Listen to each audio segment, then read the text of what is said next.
अजिबात कोणतीही पूर्वतयारी न करता, साबुदाणा न भिजवता फक्त 15 मिनिटात आज आपण इथे उपवासाचे हे कटलेट्स तयार केलेले आहेत. अगदी वरूनच दिसायला कुरकुरीत दिसतायत, चवीला देखील अप्रतिम लागतात आणि बनवायला सोपे आहेत. तर नमस्कार, मी प्रतीक्षा पुन्हा एकदा आपल्या सर्वांचं आपल्या लंबोदर किचनमध्ये मनापासून स्वागत करते. उपवासामध्ये तेच खाऊन जर कंटाळा आला असेल तर असे उपवासाचे कटलेट तुम्ही देखील एकदा नक्की करून पहा. एकदा जर तुम्ही असे कटलेट बनवले ना तर साबुदाणा वडा सुद्धा खाणं विसरून जाल, एवढे चविष्ट लागतात. तर चला तर मग आता वेळ न घालवता आजच्या व्हिडिओला सुरुवात करूया. तर त्यासाठी इथे मी 3 मध्यम आकाराचे उकडलेले बटाटे घेतलेत. ते आपल्याला किसणीने किसून घ्यायचेत.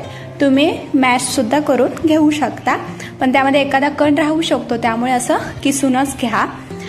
तुम्ही इथे बटाट्याऐवजी रताळे सुद्धा घेऊ शकता, त्यामुळे सुद्धा कटलेट खूप छान लागतं.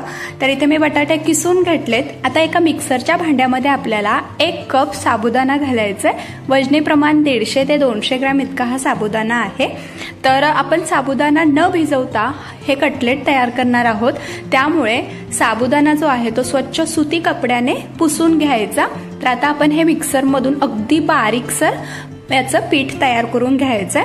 तर इथे बघा साबुदाणा मी बारीक करून घेतलाय. छान अगदी हलकसं रवाळ आहे, नाहीतर खूप बारीक झालेला आहे. तर आता हे जे साबुदाणा पीठ आहे ते आपण किसून घेतलेल्या या बटाट्यावरती घालायचं. तर आता आपण हे थोडंसं बाजूला ठेवू आणि एक वाटण तयार करून घेऊया. आता सारख्याच मिक्सरच्या भांड्यामध्ये आपल्याला 3 ते 4 हिरव्या मिरच्या, अर्धा चमचा जिरे घालायचे आणि हे देखील आपण छान वाटून घेऊया. तर इथे आपलं ताजं वाटण तयार झालेलं आहे. तर बघा अगदी जाडसर आहे, 1-1.5 चमचाच हे वाटण आहे. जर तुम्ही उपवासामध्ये जिरे खात नसाल तर नाही घातलं तरी देखील चालेल. तर आता हे जे तयार करून घेतलेलं वाटण आहे ते आपण यामध्ये घालू. तर आता यामध्ये आपल्याला घालायचं आहे अर्धा कप भाजलेल्या शेंगदाण्याचं कूट. तर शेंगदाण्याचं कूट थोडंसं जाडसरच घ्या, म्हणजे खाताना त्याचं टेक्स्चर खूप छान लागतं. आणि चवीपुरतं मीठ घालू, त्याचबरोबर भरपूर अशी कोथिंबीर. तर जिरे आणि कोथिंबीर तुम्ही उपवासामध्ये खात नसाल तर नाही घातलं तरी देखील चालेल.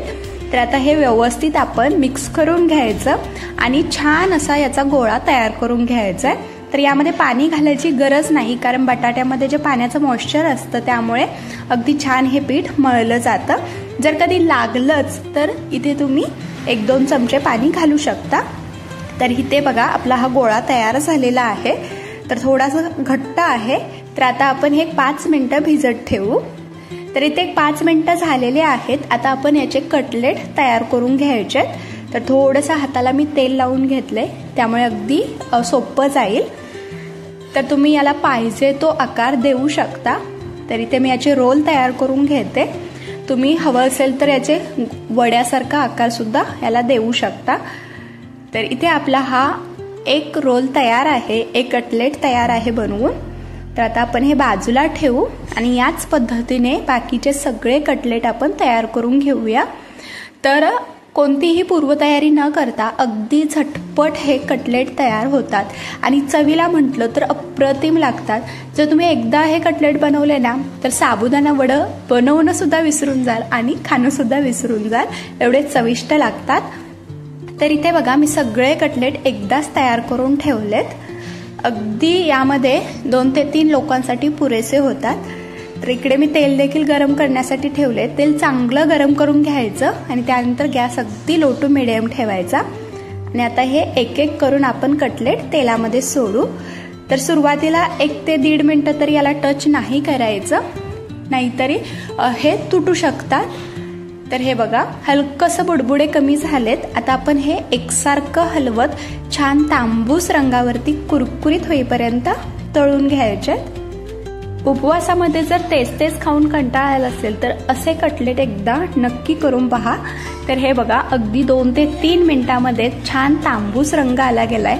बुडबुडे देखील पूर्णपणे कमी झालेत. तर बघा इथे आपले हे कटलेट तळून तयार झालेत. दिसायलाच किती वरून कुरकुरीत दिसतायत की नाही, अगदी तेवढेच कुरकुरीत झालेत. तर आता आपण हे बाजूला काढून घेऊ आणि आता याच पद्धतीने आपण हे सगळे कटलेट असेच लो मिडियम गॅसवरती तळून घ्यायचे। तर इथे एक मी तुम्हाला खास टिप सांगते, ज्यावेळी आपण कटलेट तेलामध्ये सोडू ना त्यावेळी तेल प्रत्येक वेळी चांगलं गरम असावं। जर तेल थंड झालं असेल आणि तुम्ही जर तेलामध्ये कटलेट सोडले तर ते तेलकट होऊ शकतात आणि कुरकुरीत सुद्धा होणार नाही। तर अशा छोट्या छोट्या टिप्स जर लक्षात ठेवल्या ना तर अगदी तुमच्या देखील कटलेट असो किंवा साबुदाणा वडा असो तो देखील छान कुरकुरीत आणि कमी तेलकट होईल।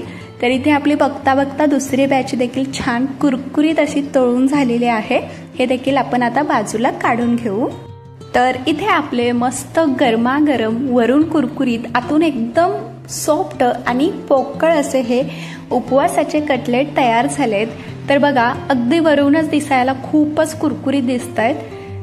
तर तुम्हाला मी एक तोडून देखील दाखवते। अगदी छान पोकळ असे हे कटलेट तयार झालेत। बघा अगदी मस्त झालेले आहेत। तर हे जे कटलेट आहे तुम्ही उपवासाच्या चटणीसोबत खाऊ शकता किंवा दह्यासोबत सुद्धा खाऊ शकता, मस्त लागतात। किंवा असे जरी खाल्ले ना छान कुरकुरीत लागतात। तर या पद्धतीने तुम्ही देखील असे उपवासाचे कटलेट एकदा नक्की करून पहा।